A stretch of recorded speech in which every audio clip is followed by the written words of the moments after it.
So we've got gameplay pretty much down pat at this point. From here on out, like I said, we're just going to be refining the game so it's easier to design around to create more compelling gameplay and a better user experience through UI type methods. So why don't we go ahead and get started on that? In this chapter, we're going to be mainly concerned with the scope of our variables. Basically, where our variables are exposed, what classes can access which variables, and how we can make more intelligent tools for our designer so we can really hone in on the type of gameplay he wants to get at. And that'll help us go further in a future video when we start defining changes to the gameplay based on the timer we'll create. So as we enter the 2-minute mark, maybe the obstacles start spawning a little bit faster, more waves of them, and as we enter the 5-minute mark, they spawn even faster. Or maybe in the future, there's maybe a depower up option you want to do that will decrease the speed of your player and the player's bullets. The sky's the limit. But before we can really start refining that gameplay, we need to first make our tools more intelligent, our classes more intelligent. So we're mainly going to do this by examining this variable scope in our chapter here. And what we need to achieve is 5 things in this video, and I'll just read them off real quickly and kind of expand on them.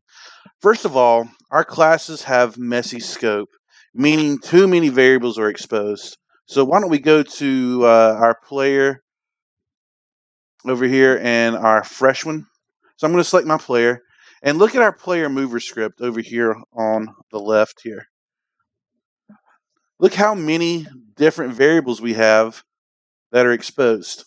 And the reason why I have them exposed and made public is because they were really helpful for debugging and to show the concepts of what our logic was doing as we were programming.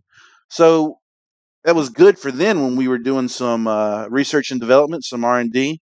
But now that we've already got our gameplay defined, all these variables are just mucking up our inspector here. There's just too much information that's not relevant to the moment-to-moment gameplay in our game. So what we're going to do is we're going to spend this video on not only making more intelligent classes, but making cleaner classes by hiding some of these variables that aren't really going to be accessed in any other script. Like is horizontal and is vertical right here, not really going to be accessed in any other script except the mover. And we're going to make our game manager right here. This is the project I've already got done. We're going to make our game manager basically be the guy that's running the show for all the different variables that control our gameplay. So if I zoom in right here, you can see that I now can control my player speed, how my obstacles and power-ups behave, how fast everything travels in the scene, can all now be controlled through my game manager. So that's going to be another boon for this chapter here. Right now in our old game manager that you are currently sitting with, that's our game manager script.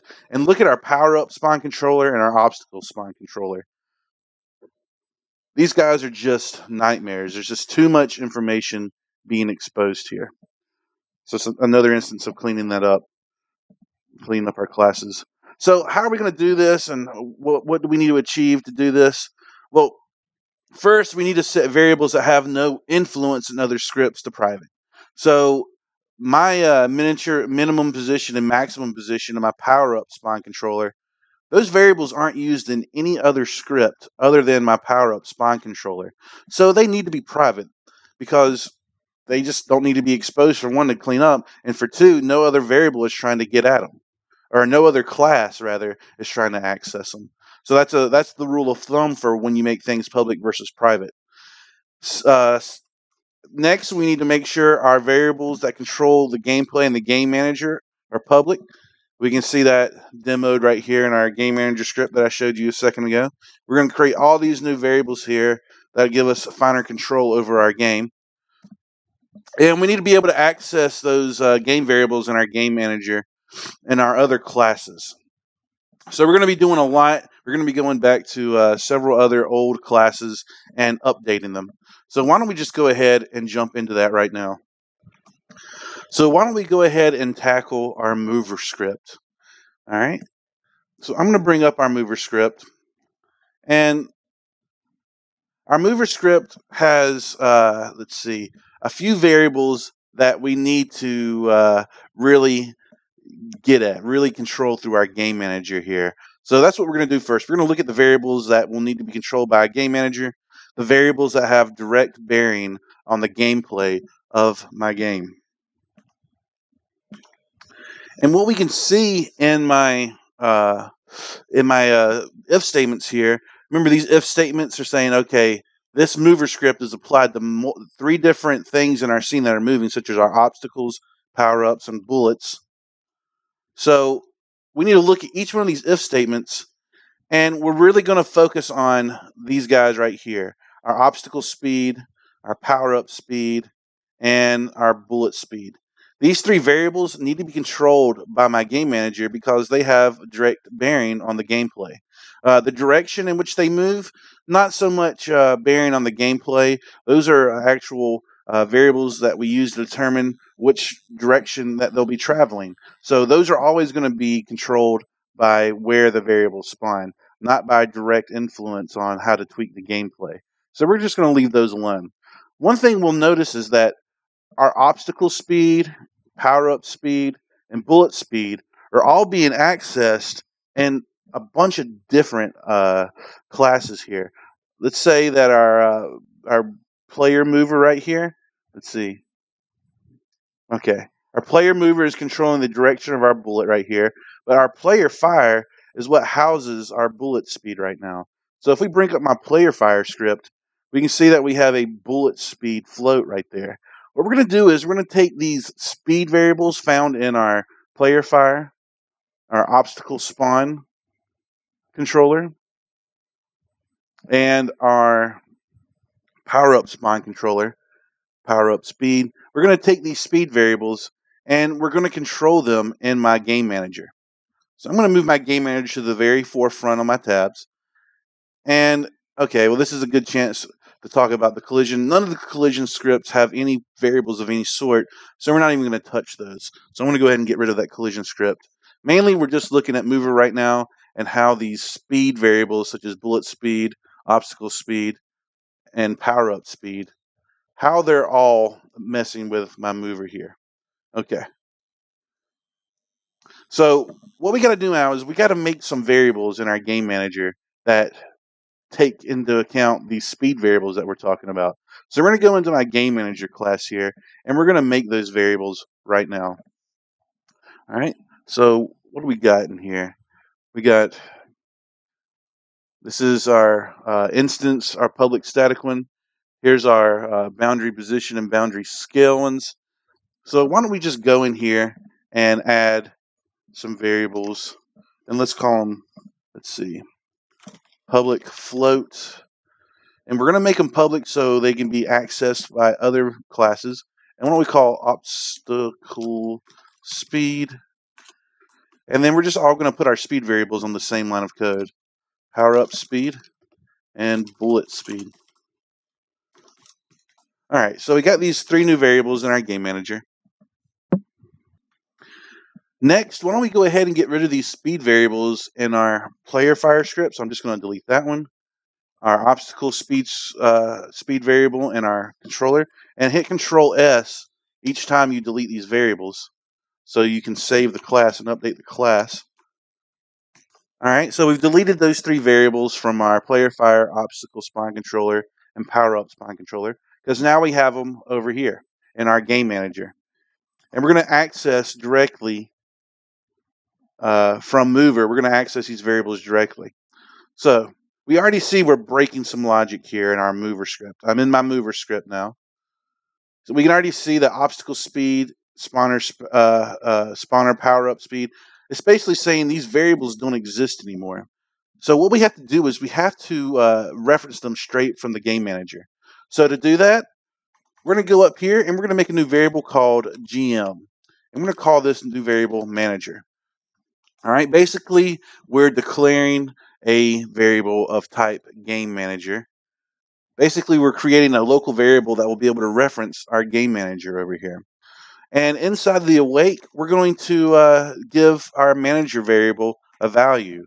And not just any old value, but a value that gives it direct access to our game manager script. So we'll say manager equals GM dot instance. So we're actually using our public static instance variable right here. Remember, this is the variable that allows us to get at our game manager script from any script in the game, from any class in the game. And then we're going to call it the game object that our game manager is set to, game object. And then we're going to find the get component of that. And then we're going to actually point directly at our game manager script now. So now manager points directly at my GM script right here. So now we can start accessing our variables from our game manager. And then we just really have to go down here and update our move speed. So if our object tag that has, if the object tag is obstacle, meaning if the object that has just spawned in our game is an obstacle, then we're going to update its move speed according to our obstacle speed found in our GM. So we'll change that spawner to game manager. And since we use the same kind of naming convention, everything's gravy now. All right, so we're just going to do that for each one of our speed variables.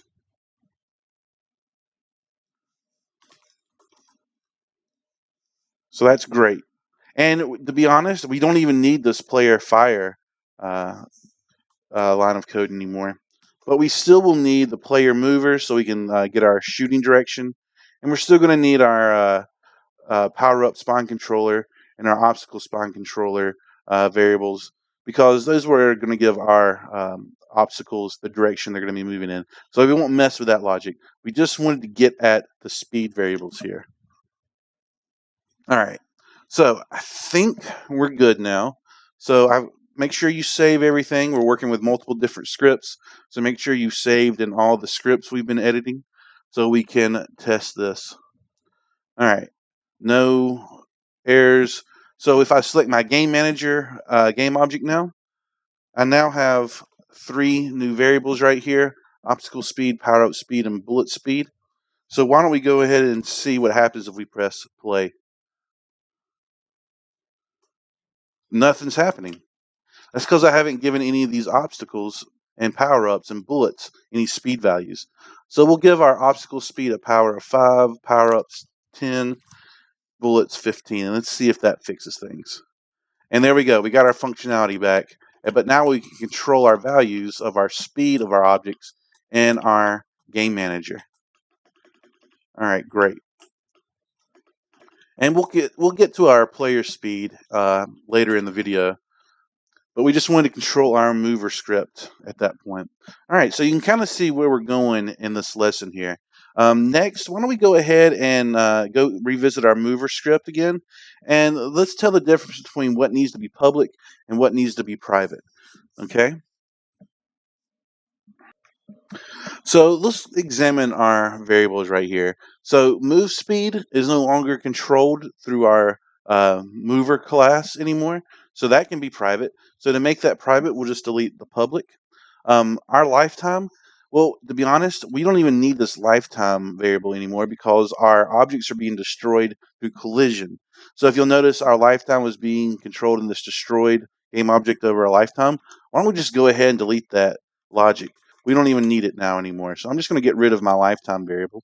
My move direction, you know what? I think we need to keep all direction variables public because they are accessed through multiple different classes. Vector and can be private now. All right.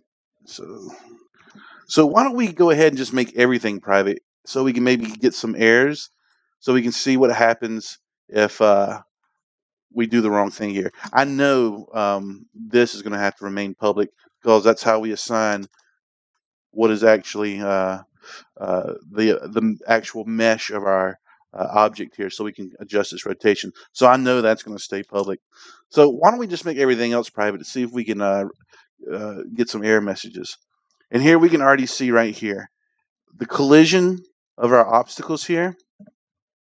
All of our collision scripts, they access our move direction. Remember, because we were trying to see, okay, if we're moving in this direction and we're spawning on the left boundary, then ignore the collision destruction. So our collision scripts are actually accessing the moving direction of our objects, so they can tell what boundaries do not need to destroy our moving objects. So we need to go ahead and fix that. So I'm going to go ahead and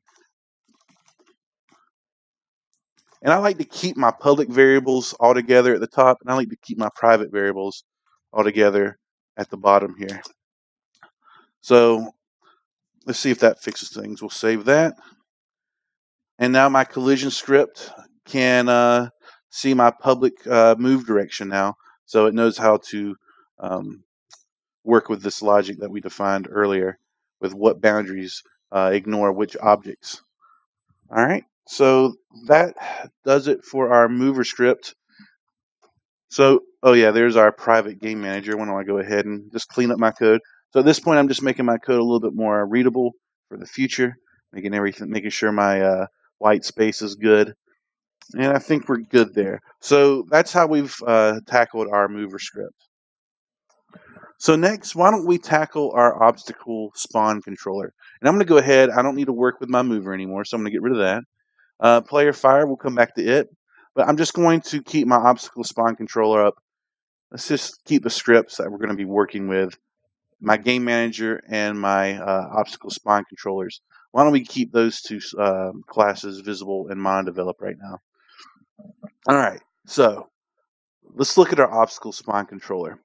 What we need to point out now, or what we need to clarify, what we need to find out, is which variables actually will affect the gameplay of my game. Direction, not so much. Our direction is always going to be controlled by which side of the boundaries they spawn on. My public game object spawned on, no, that's just how we describe what objects are actually going to be spawned in this class.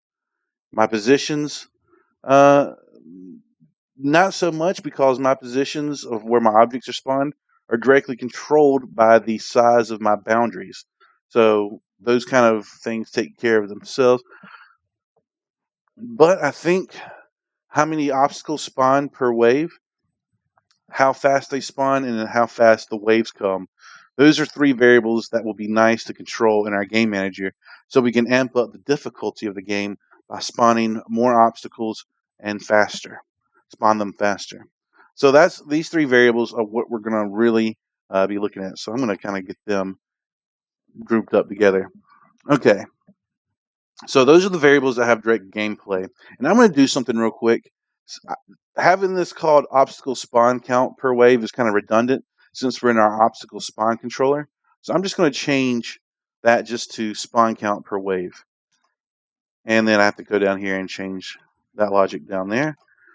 That'll make more sense in a second, because I'm about to describe a variables in my game manager that will control my spawn count. So I just don't want to have two variables with the same name, basically. So why don't I go ahead and go to my game manager and create three new variables. So we're going to create a public int, and we're going to call this obstacle.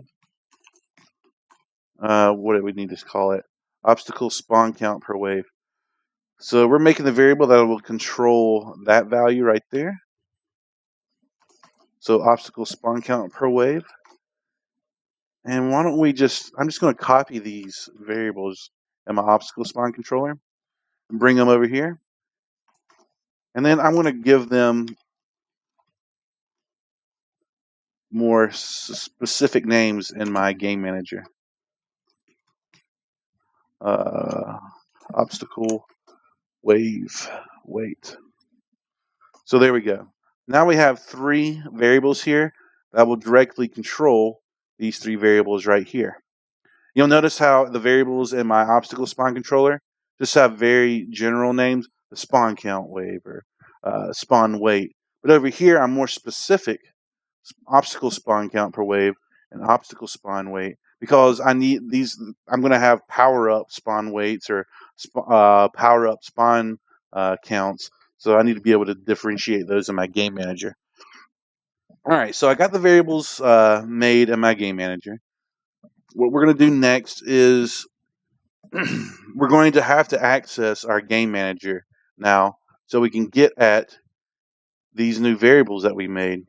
These new variables we're going to make are going to directly control what's happening when we spawn our obstacles here. So to do that, I'm going to first start out by making a new variable, game manager of type game manager, and we're going to call this manager. We've already done this in our mover script, and we're just going to kind of repeat that same logic.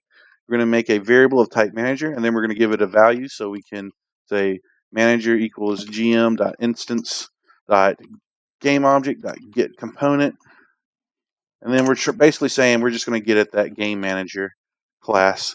So now our manager variable right here in our spawn controller, obstacle spawn controller, is now pointing directly to our GM script. And now we can actually get to these variables right here. All right. So that's good. We got access to our game manager. Now we just need to update our spawn count per wave and our spawn weight and wave weight variables. And to do that, we're just going to make a void update function. And every frame, we're going to check and see if these values change at all. So we're going to say maybe in the first minute, the values are our spawn values are one, value, a really easy value in our first minute. And then towards the third minute, maybe we have some logic that says, okay, we're going to spawn more obstacles per wave. They're going to spawn faster, and the waves are going to come even more frequently. So we need to be able to look at that every frame and see if we've updated that yet. And that'll also take care of our values when we get into our coroutines down here, when we're looking at our spawn count per wave and spawn weights and wave weights, when they're actually being used in our coroutine that we made earlier. So we're just going to say spawn count per wave equals manager, and then our manager gives us direct access to obstacle. Oh, wrong one. The obstacle spawn count per wave right there. So it's really nice. Our scope is allowing us to access those variables we made in our game manager really easily. So spawn weight will now equal manager dot obstacle spawn weight right there, and then wave weight equals manager dot obstacle wave weight. All right, and that's really all we have to do for our obstacle spawn controller. So what we did was we identified which variables have direct bearing on our gameplay, and these three variables right here are going to allow us to increase the difficulty by spawning more and more obstacles as our games go on. And then we made a variable that'll give us access to our game manager script. And then we gave that variable a value. We set it equal to basically the game object that holds our GM. This is how we actually get access to our game manager. This creates the variable that will give us access, and this is how we get access to our game manager class. And then every frame, we're checking to see if our spawn count per wave is being updated and controlled through our manager, our game manager. All right. And that's basically in a nutshell. Now, why don't we go ahead and tidy up our obstacle spawn controller? Okay. So why don't we first see which variables need to be public? All right. Our public game object spawned object definitely needs to be public. And why don't I can just go ahead and select that. So here's I'll make everything smaller. So here's our spawn controller script. We need to keep our spawned object public so we can just drag and drop our obstacle prefabs on our little variable box right here in our inspector. And obstacle direction needs to be public because it controls what direction our mover moves our objects in.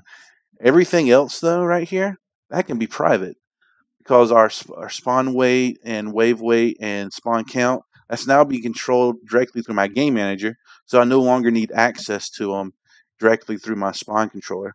Because if I expand my game manager now, look, we have obstacle spawn count, obstacle spawn weight, and obstacle wave weight. So these variables right here are kind of derivative. We don't really need to get access to them anymore. So that's basically how we're going to differentiate between what's public and private. So I'm going to make my spawn variable, and I'm just going to delete the public prefix.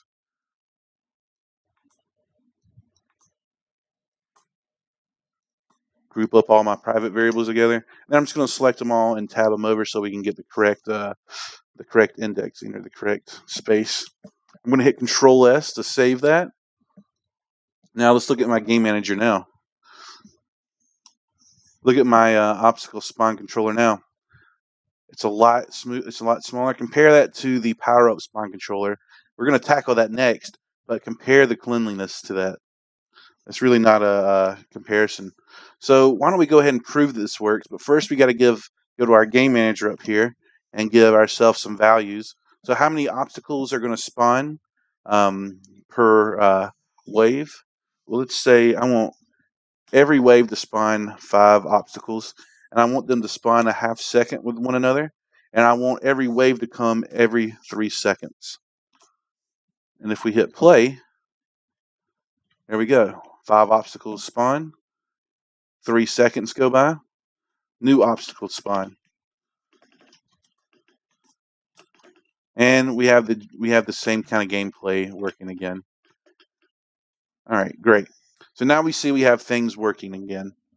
But now we're controlling how our obstacles spawn through our game manager. So next we're going to apply that same kind of logic to our power up spawn controller. So I'm going to bring that up in MonoDevelop. I'm done with my obstacle spawn controller. I've saved it, so I'm going to get rid of it. I'm going to keep my game manager class and my power up spawn controller class visible now. The only difference between what we did with obstacle and with spawn controller to our power up spawn controller is we have different variables here that will control our gameplay experience. So let's look at those right now. Our power ups work a little bit differently. Instead of spawning in waves, they spawn during random intervals of time. So we have a variable that controls how many power ups spawn. So if we wanted 2 power ups to spawn at the same time, we can control that with that variable right there. And then we have a min spawn time and a max spawn time.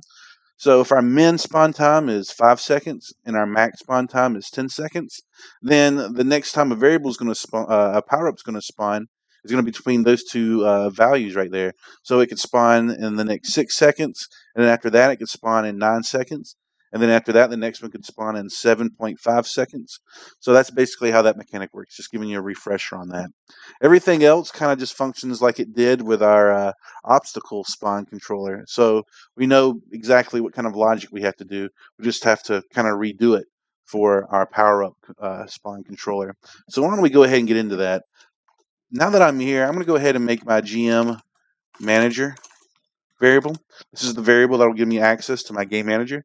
And in void start, I'm going to go ahead and give manager a value. So I'm going to say manager equals gm.instance. So we're using our public static instance variable to point at our game manager.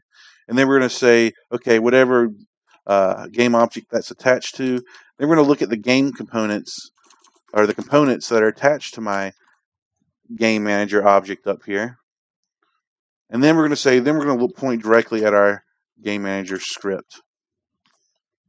All right, let me just make sure I'm not making any syntax errors. All right, great. So now manager has direct access to my game manager. But I haven't made any variables right now that will control my power up spawn controllers. All right, so I'm going to do the same thing here. I'm going to rename my spawn count right here, power up spawn count. It's just regular old spawn count. All right, that way all of my variables in my power up spawn controller are just generally named spawn count and spawn time. So when I copy and paste these over into my game manager, I can be more specific over here. I can say power up spawn count and power up. And remember, I'm using uppercase, kernel case. Oh, what's going on? Power up max. What did I just do?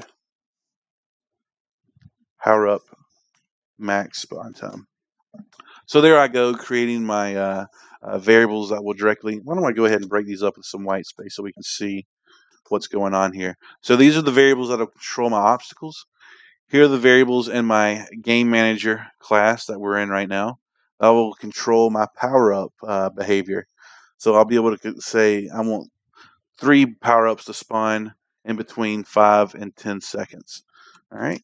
So now all we have to do is come over to our power-up spawn controller. We've already made our variable that gets access to our game manager. And we're going to do the same thing here. We're going to make a new void update function here. And we're just going to update our spawn count and min and max spawn times here. So we're going to say spawn count equals manager dot power up spawn count, and min spawn time equals manager power up min spawn time. Make sure you're matching up your variables. So our power up min spawn time is matched up with the minimum spawn time over here. I'm going to say our max spawn time equals manager power up max spawn time. All right, great. It might seem a little bit redundant. Like, why don't we just accessing our variables directly in our coroutines, like so right here? Well, I guess that's one way we could do that. So why don't we look at how we can bypass this avoid update right here and just plug in these values straight into our coroutine right here. Okay, so why don't we do, there's our spawn count right there. Instead of always updating our variables in our update function, why don't we just directly access, I'm going to copy and paste manager.powerup spawn count. I'm going to just directly replace our in our for loop in our coroutine. Why don't we do something like that? In theory, that should work because my manager's power up spawn count will be constantly updated through the logic of my game. And then why don't we just do this? We'll go to our minimum spawn time, and we're going to find a minimum spawn time that looks to be about right there, and maximum spawn time.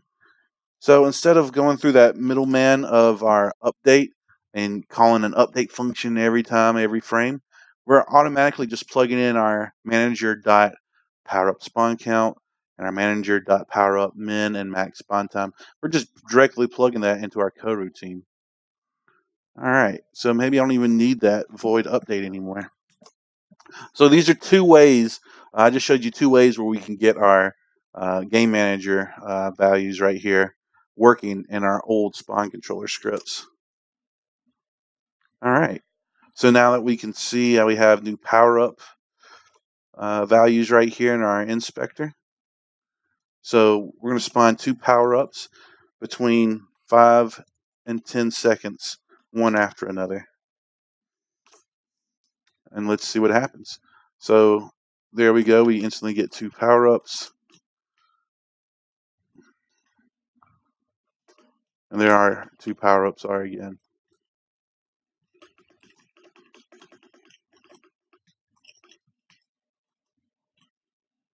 There are 2 power ups go. And everything looks like it's working.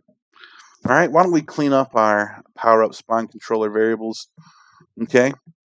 Since we are just directly accessing our game manager variables right here, guess what? We don't even need these guys anymore. Since we're not doing the void update calculations anymore, arguments anymore, we're not even using those variables. So we're just going to get rid of those. And then we're going to make our positions private, our random positions private, and our vectors private. Everything else stays public. Our direction, so our mover knows which way to move our power-ups, and our game object, so we know what power-up prefab we're going to be spawning. And there we go. I look at my power-up spawn controller now, and now I just have a public variable for what prefab I'm going to instantiate, and a public variable that dictates what direction they're going to be traveling in, just so our mover scripts can gain access to them. And everything still works. All right, great. So the last script that we're going to be looking at in terms of updating and controlling the scope is our player mover class. All right, so why don't we go ahead and bring up MonoDevelop here. And I'm going to bring up my player mover over here. So I'm going to select player mover. There we go. Power up spawn controller is updated. So now I'm just working with my game manager and my player mover. And the only thing we really need to update is our player speed variable right here. So we know the drill at this point. We're going to make a GM variable called manager, but we have to make a void start function so we can go ahead and declare that manager or assign that manager a value. We're going to say GM instance point at the game object that our instance variable is pointing at, and then on that game object to get the components, get the component on that. What component do we want to get at? Our game manager's class. So whenever our game starts, we'll have a manager variable that we can get access to. And why don't we take this player speed? I'm actually going to cut it. I'm going to bring it straight over to my game manager and just put it right there. All right. So now anytime I have player speed in my code right here, and you'll be able to tell nothing's broken until we get at the very bottom here. So right now we can say manager.player speed. And that's really how fast we can start updating our variables if we really understand the concepts of passing variables between classes here. The very definition of object-oriented programming at work right now. So that's really that's really all we have to do for player mover now. But I think we'll go back and define the scope of that too. Now we can see I have a player speed right here. So I can give my player speed a value of 1 and look how slow I'll move. I mean, that's super lose mode right there. I mean, you pretty much just have to be you're pretty much just a turd at this point. All right. So I don't like that. I'm going to give my player a speed of 10. It gives me a little bit more ability to dodge obstacles. And since my power-ups are moving into speed 10, I'll never be able to chase one down. So I have to catch them. I have to intercept them since we're moving at the same speed. All right. So the last step we'll do is we'll go back to my player mover script. And why don't we control the scope here too? Horizontal and is vertical. Those don't need to be seen. There we go. Shoot direction is a little bit different though. Our shoot direction is what gives our bullets their direction, so that will remain public. So our mover script use our shoot direction variable right here to dictate which direction our bullets will be shooting according to what position or what rotation our player is facing. But as far as our movement and our vector 3 things, nah. And our game manager, no, that's private. There we go. And we don't even need that player speed variable anymore because we're using our manager variable that we defined and declared right there and assigned a value to. So now when I select my player, it's brilliant. You know, the only thing we have to worry about is our shoot direction. And then our player fire script, we'll just leave. The only variables we have for that are what prefabs are shoot out whenever we press our fire button. And that'll be our bullet prefab right there. And then where the bullets spawn at. So we need to have those public so we can assign those game objects right there. And that's pretty much the video. All right, so we've accomplished a lot of things here. Hopefully we got a little bit better at managing the scope of our variables, and we got a little bit more comfortable passing values between our different classes. And this is kind of just a good practice to have most of your variables that control the gameplay aspects of your game all contained in the same script here, just so it's a little bit easier for a designer to come in and tweak the values. But it'll also be easier in the future Our game manager script right here, this little script right here is also going to have various conditional checks that check for I don't know if our clock time is over 2 minutes, then we'll increase the amount of obstacles that spawn to 7, and we'll have them spawn a little bit faster, maybe every 0.4 seconds, and the waves will spawn every 2.7 seconds now. So that's more obstacles to have to worry about, and our power ups will spawn farther away from us, or more time between power ups. So between 15 and 30 seconds now. More random, less power ups being spawned. And then we can even decrease the player speed by a few times. We increase the obstacle speed by 7. Power up speed will increase even more to 15. And we'll decrease our bullet speed. And we've just made our game a whole lot harder to play. I mean, look how slow my bullets are traveling. I mean, my player is traveling just as fast as my bullets. See, more obstacles. I'm already losing harder until I can't take it anymore, and I'll lose the game. All right, so that's this chapter. Hope you guys found some use in it, and we'll see you next time.